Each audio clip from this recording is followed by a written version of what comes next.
everybody, this is the Vikren. So, David O. Selznick had put together quite the little dream team for himself. In front of the camera, Clark Gable and Ingrid Bergman. And behind the camera, Alfred Hitchcock. And according to some, he allowed Hitchcock to produce the movie himself rather than O. Selznick taking over it, with many people crediting Hitchcock to make this movie an unforgettable classic. And in my opinion, this is one of the best movies that Hitchcock has done. Now, there is a few reasons why this movie cannot quite get to the absolute loftiest of heights when it comes to Hitchcock's filmography, but it was almost there because they had all the tools available to them. He just decided to do a couple of things in ways that I personally would not have done it, but we're going to find out if you think you're going to like this movie or not. This is my review of Notorius.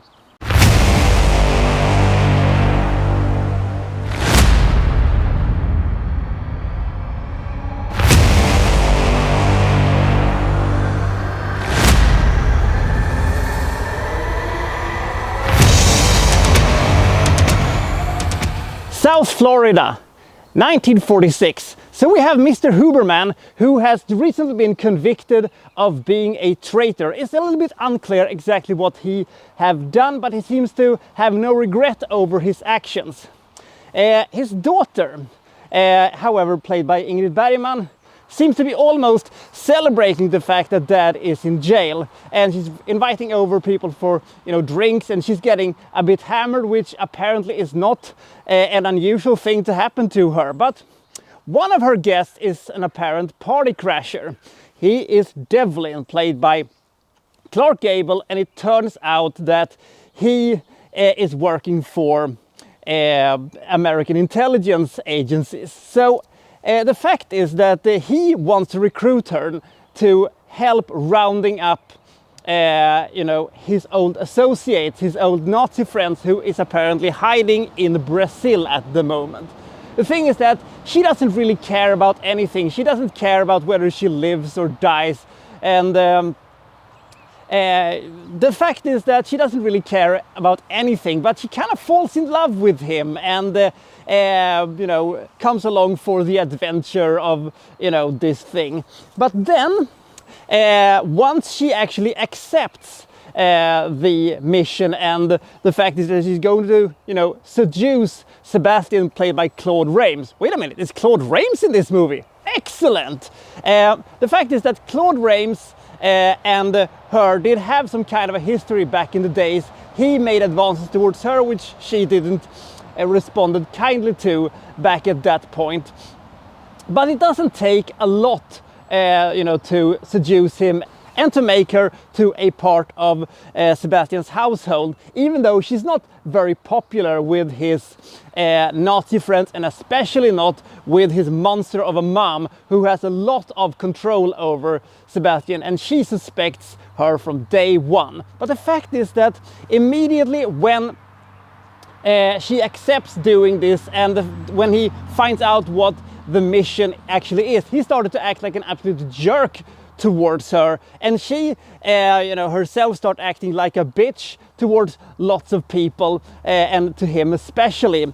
The fact is that we have this triangle drama here who at all the time makes you reevaluate all the people that is in on this. What are they going to end up with? Who is actually, going to turn on who at what point? And what kind of allegiances do they have towards each other? Is Sebastian's jealousy towards Devlin going to keep him from realizing what she actually is?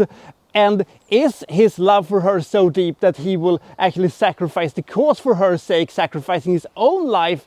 Or is the fact that Devlin is acting like a dick because he is, jealous of Sebastian? Or is it the fact that he was just using her and is willing to sacrifice her in order to find out what kind of devilish little schemes they are cooking up in that house?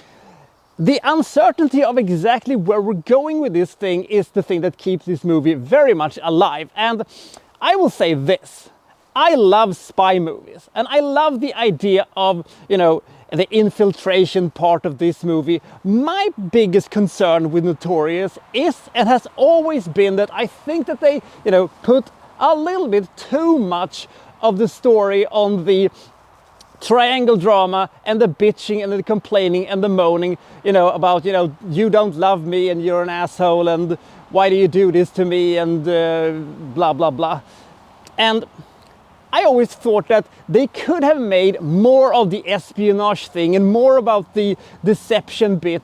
The wine cellar sequence, the arguably greatest thing in the entire movie, proves beyond a shadow of a doubt that you could do it and you could do more of it. And this movie is just draped in so much tension and so much atmosphere, and I love the fact that they actually went to Brazil to shoot this. Not all of it probably, but we actually went to actual factual Brazil in 1946. That's kind of fun actually.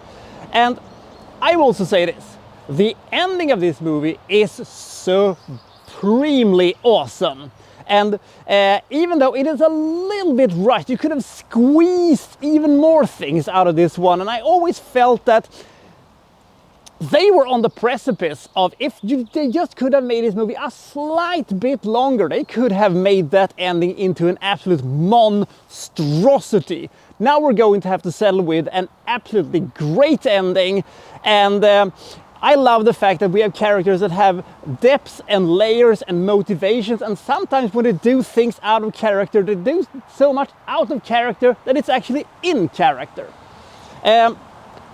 So should you see this movie? I think that if you like Hitchcock's filmography but somehow have not ever seen this movie, I really recommend it. If you have seen it and thought it wasn't that great, I actually think that another watch will give you more meat on the bones for it and will actually make you appreciate this movie even more. By the way, it should also be mentioned that yes, John Woo did ransack almost the entirety of the plot for this movie to make the excellent Mission Impossible 2, and this is a hill I'm willing to die on. I think that Mission Impossible 2 is better than Notorious. And I'm also going to say this. If you want to have a more modern equivalent of this movie that also takes the espionage bit a little bit more into consideration rather than the family dynamics and the love triangle bit, I would suggest that you watch the fantastic 2018 Indian movie Rasi, which is one of my favorite spy movies of all time, regardless of where it has been made.